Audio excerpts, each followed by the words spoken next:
name is Brandon Mulwiney. I am a zoo science major with a community education minor here at West Liberty University. I'm a sophomore in my third semester. Here at West Liberty Zoo Science, we're all about hands-on learning. In part of your classes for upper level stuff, where you work with birds, reptiles, amphibians, plants, you will get to work with things like the chicken and the quail, where we will raise them, hand rear them in classes as part of your education. So you can learn about the entire embryonic process, you can learn about their different body parts, how they grow up, how they develop, while watching them do it in person, which is a really cool part of class that you don't get to see a lot of other places. And obviously there's a hands-on portion that can sometimes be a little bit challenging, but overall it's a pretty good learning experience that you don't get to see in other places. In this enclosure we have 4 male false water cobras. Part of working with these larger snakes is working with other people. In order to work with certain animals, sometimes you have to work in groups or teams. With these animals, they're always 2-person team snakes, so you would be working with a mentor or a grad student in order to work with them. Alright, so the enclosure that I'm about to show you includes 8 female spotted turtles. They are endangered, unfortunately. However, we are a part of the Turtle Safe program, which is helping stop their extinction. So we're trying to be a part of those breeding programs and also making sure that we can restore their health. That way we can reintroduce some individuals back into the wild. In addition to all of the turtle things that we're doing, we are opening up the Appalachian Aquatic Conservation Center off campus. Now that is going to be a specific place for aquascience people. However, it will help with applied conservation and other research that has to do with any of our rivers and or ocean life stuff. It's a really cool opportunity that we're hoping to have as much things possible for it to go into it, and we have some amazing people including Miss Khan spearheading that program. Alright, so this is a lychee gecko. They're the biggest species of gecko in the world. Part of what we do here is we want to make sure that if you want to do research on certain animals, that we are able to give you the ability to do that. These individuals can cost anywhere from $800 up to a couple $1,000s, and we do have a breeding pair here. So if you wanted to do research on these individuals, you wouldn't be able to do it at other facilities. So being able to have access to them and then work with them is something that is really cool that you are unable to do at any other place. This is Norbert. He is our Asian water monitor here on campus. In order to ensure safety as well as training possibilities for students and animals, we have the majority of our animals that are target trained and or station trained.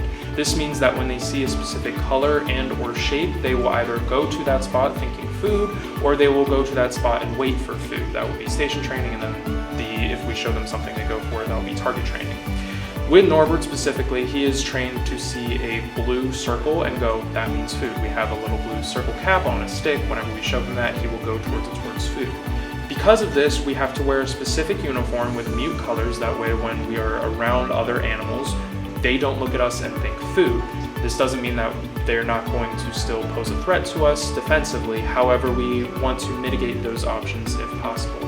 Hands-on learning that we do here at West Liberty University also includes hands-on construction. So if you're trying to figure out how you can incorporate animals with your love for building things, this is a great way to do it. Designing exhibit enclosures is a part of working with animals that most people don't often think about. That is extremely important to the process of how we manage and keep and work with our animals. Part of designing those enclosures is making sure that not only is the animal going to be safe and getting what they want, but is the keeper able to go into and work with the animal and the spaces they need.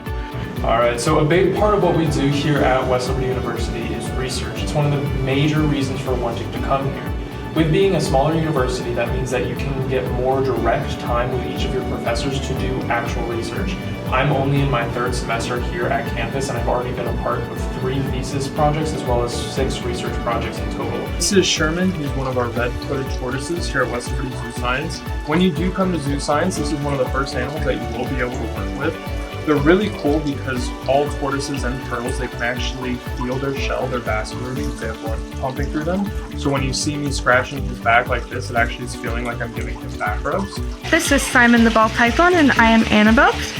So ball pythons are from Central Western Africa.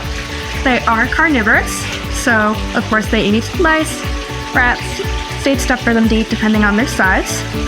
They can also be called royal pythons because back in the day, way back then, royalty would wear ball pythons because people thought all snakes were venomous, and they thought by wearing ball pythons or royal pythons, they would look very more powerful. Of course, don't do that. That's bad. But this guy is very sweet, and he is a lot of fun to work with. Okay. This is Muck, and he is our alligator snapping turtle. These guys are really cool because they look like rocks and they'll sit at the bottom of the water, and he's showcasing that cool behavior now where he's going to show his tongue, and that tongue is going to flick around and act like a little worm. And basically fish are going to go up and think that that's a worm, so free food, and they're going to try to eat his tongue, and instead he's going to be able to eat the fish. So he doesn't have to move around and hunt, the food just comes right to him. Coming to West Liberty University, I've only left for about 3 weeks since moving in 3 semesters ago. It has been the best decision I have ever made. The faculty, the staff, the students here have all become a family to me that has allowed me to become the person that I am today. College changes you, and it's one of the best decisions that I've ever made that I wouldn't replace for anything else in the world.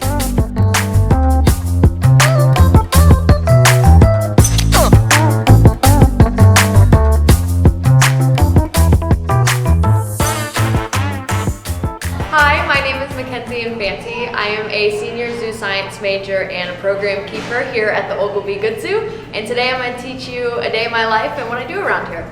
So this is our classroom. This is where I work most of the time. We do all of our programs in here, which include birthday parties, sleepovers, Girl Scout workshops, and field trips as well. So we work with our ambassador animals in here. An ambassador animal is a species that we can bring out to the public to educate our guests and bring a personal connection with.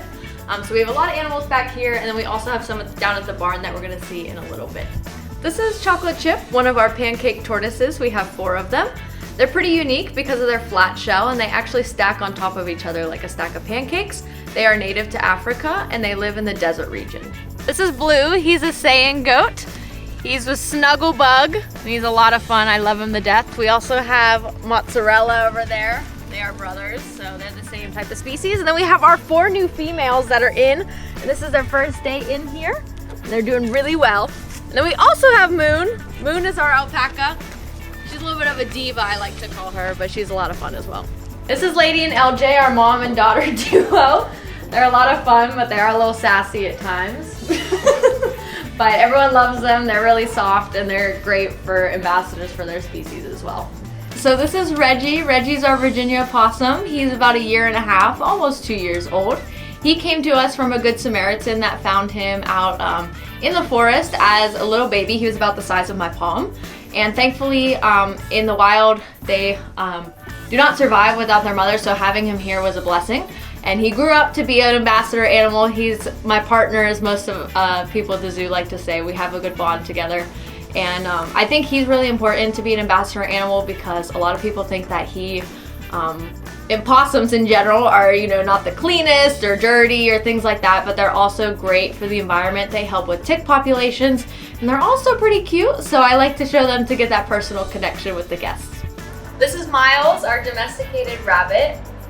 Miles came to us back in 2018. He was actually dropped off in the parking lot in a box. So unfortunate situation, but fortunate for him, he was able to fulfill his life here, and now he gets all the treatment and love in the world, and we're very happy to have him. This is Tony Macaroni and Teddy Spaghetti. They are our 2 ferrets. They are a fan favorite around here. Everybody loves them, and they're very great ambassadors for their species as well, but they're also just a lot of fun, and I think that's what brings a lot of joy to people at the zoo here. So at the Good Zoo here, we also have a raptor rehabilitation program where we get raptors, falcons, any type of bird in, and we try to rehabilitate and release them.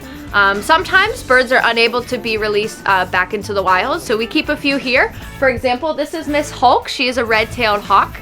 She is currently blind in her right eye, so she was unable to be released for that reason. So she lives here at the zoo. She has some enrichment right now that she's playing around with. And she's just a lot of fun. She's so beautiful, and I love working with her every day. This is Cirilla. She's one of our American kestrels that we have here. She was also part of our raptor rehabilitation program, and she's now currently calling the zoo her forever home. What's special about her with me is one of our classes that we take at West Liberty, our animal behavior class. We get to train an animal at the zoo here, and Cirilla was the animal that I got to train. We worked on stationing and scale training, which we actually got completed, and since then we've grown over our connection, and she's a lot of fun. Thanks for coming along with me today to see what I do around here at the Oglebay Good Zoo and meeting some friends. I chose the zoo science program at West Liberty because this has always been a passion for me, and being able to fulfill my dream here every single day is such a blessing.